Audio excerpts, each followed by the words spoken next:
இறக்கப்பட்டு விட்டதுனால அன்னைக்கு கேஸ் இல்ல, இன்னைக்கு நீ ஊழல பேசுற.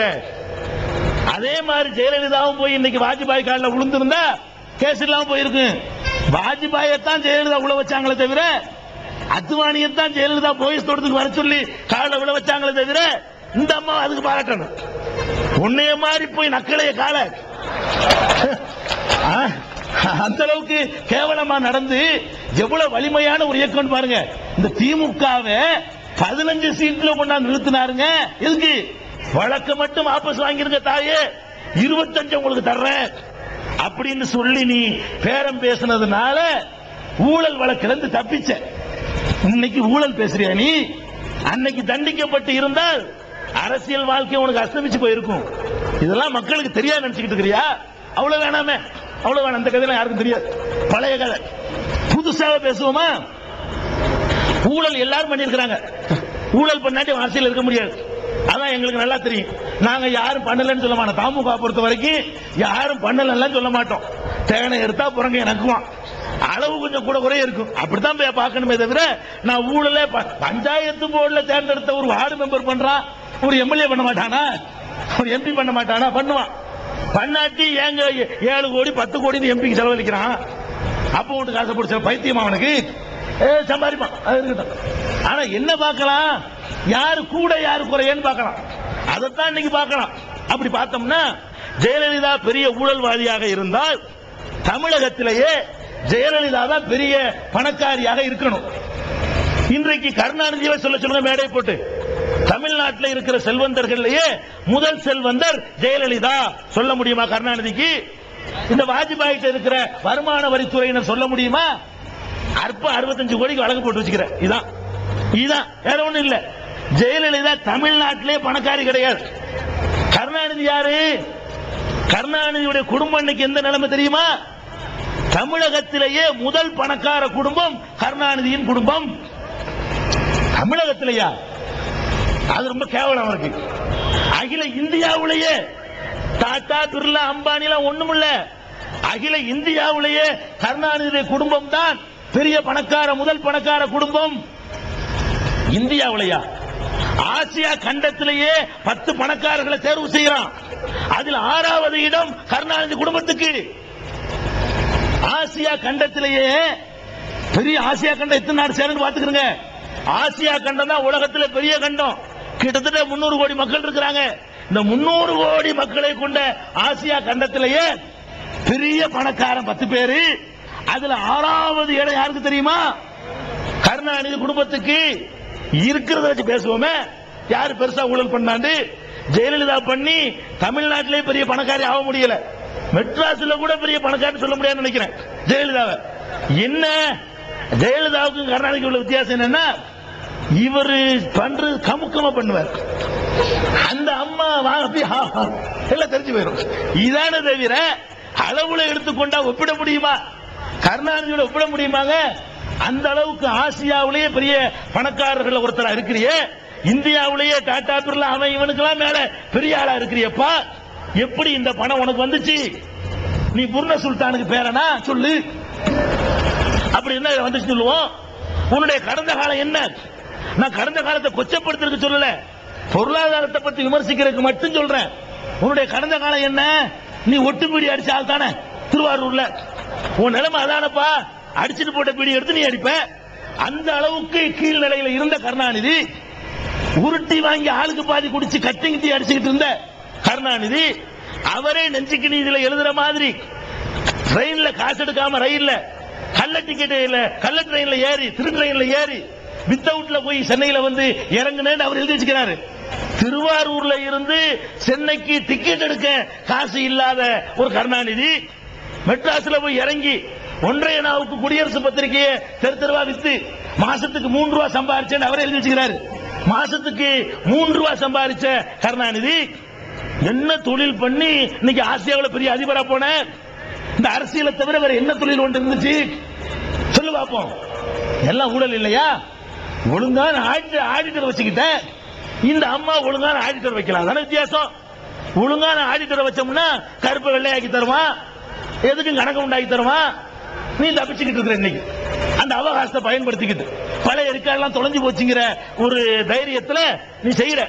எவனாச்சும் நாளைக்கு ஒரு ஒழுங்கான ஆட்சி வந்து இந்த சர்க்காரியாவை கிளர்னான்னு வைங்க, ஜெயலலிதா ஒண்ணும் இல்ல, இவர் எங்கேயோ போயிருவார், கின்னஸுக்கு போயிருவார். அந்த அளவுக்கு ஊழல் பெருச்சாலிங்க கருணாநிதி. அவ்வளவு பெரிய ஊழலை பண்ணிவிட்டு இவர் சொல்றாரு, நாங்க ஊழலை எதிர்க்க புறப்பட்டு போயிட்டோம். உனக்கு சன் டிவி என்ன, உதயா டிவி என்ன, ஜெமினி டிவி என்ன, அப்புறமேலு இன்னொரு டிவி சூர்யா டிவி என்ன, மராட்டியத்தில் பேர் வைக்காத டிவி என்ன, அனைத்து மாநில மொழிகளிலும் வரக்கூடிய டிவி என்ன, ஹூண்டாய் கார்ல பங்கு என்ன, உன் பினாமி சிவசங்கரன் பேர்ல தனியார் செல்போன்கள் வைத்திருக்கிற மர்ம என்ன, அதுல வரக்கூடிய வருமானம் என்ன சொல்ல முடியுமா? இப்படி கோடி கோடியா தமிழ்நாட்டை வாங்குற அளவுக்கு கருணாநிதி குடும்பம் இன்னைக்கு 40 தொகுதியிலையும் மாரஞ்சல் வைக்கிற அளவுக்கு யார் செய்யறா? கோடி கோடி அள்ளி கொட்டுறாங்களே, ஏது அந்த காசு? ஒரு நாளைக்கு சன் டிவி வருமானம் பல கோடி வருது. அப்ப எவ்வளவு வரும்னு கணக்கு பண்ணிக்கிறங்க. அவன் NEPC விமானம் நடத்தினான், அவனு NEPC டிவி நடத்தி பார்த்தா முடியல. தனியார் விமானம் நடத்தினவங்க அவனையே திண்டுட்ட தொழில் இந்த டிவி. கோல்டன் ஈகிள் சாராய கடைக்காரன் அவன் நடத்தி பார்த்தான், டிவி நடத்த முடிஞ்சா? விஜய் மல்லையா விஜய் டிவி நடத்தின அவனுக்கு நடத்த முடிஞ்சா? நிறைய திங்கக்கூடிய தொழில் அது. அதுக்கெல்லாம் போடுற தீனி உங்ககிட்ட தான் இருக்குது. ஒண்ணுக்கு 4 இன்னைக்கு அனைத்து இந்திய மொழியில ரூபா நோட்ல உள்ள அத்தனை பாசையிலும் வரப்போகுது இவங்க டிவி. அப்ப அந்த அளவுக்கு பணத்தை மூட்டை மூட்டையா குவிச்சு வச்சுக்கிட்டு ஊழலை ஒழிக்க போறாராம். அது யாரோட சேர்ந்துக்கிட்டு? அங்க வடக்க ஊழல் பெருச்சாலியா இருக்கான பிஜேபி காரன் 52 வருஷத்துல காங்கிரஸ்ல சுமத்தப்பட்டதை விட அதிக ஊழல் குற்றச்சாட்டுக்கு ஆளானவங்க இவங்க தான். காங்கிரஸ் மேலே ஊழல் குற்றச்சாட்டு உண்டு. 50 வருஷ காங்கிரஸ் வரலாற்றுல எத்தனை குற்றச்சாட்டுகளோ அதை 13 மாசத்துல செஞ்ச சாதனையாளர்கள் இந்த வாஜ்பாய் வகைராக்கள். ஒரு ஊழல் அவர் சொல்லி காட்டிட்டாரு.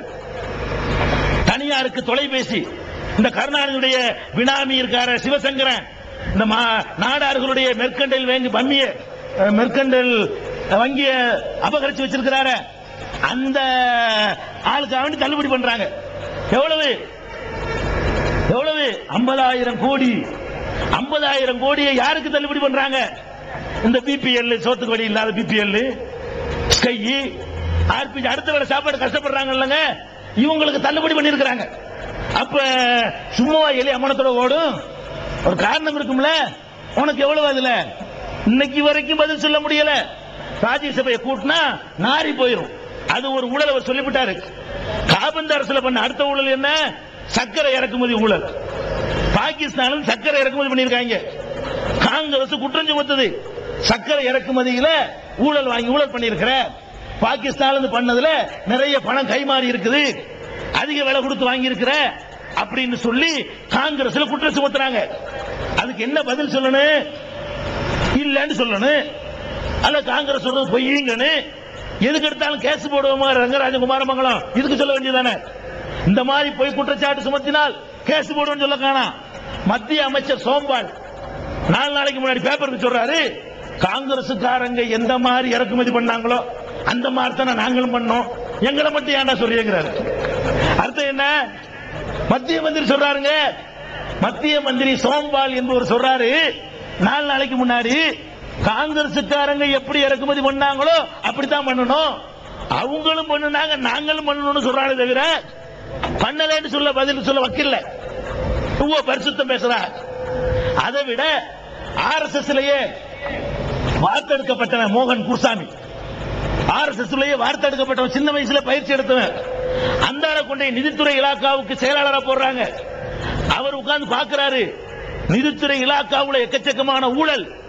அதுல வாஜ்பாயுடைய வளர்ப்பு மகளுடைய புருஷன் மருமகன் இருக்காரு, அந்த எக்கச்சக்கமா ஊழல் பண்ணிருக்காரு என்று சொல்லி பக்கம் பக்கமா பத்திரிகைகளுக்கு கட்டுரை எழுதிட்டு இருக்கிறாரு.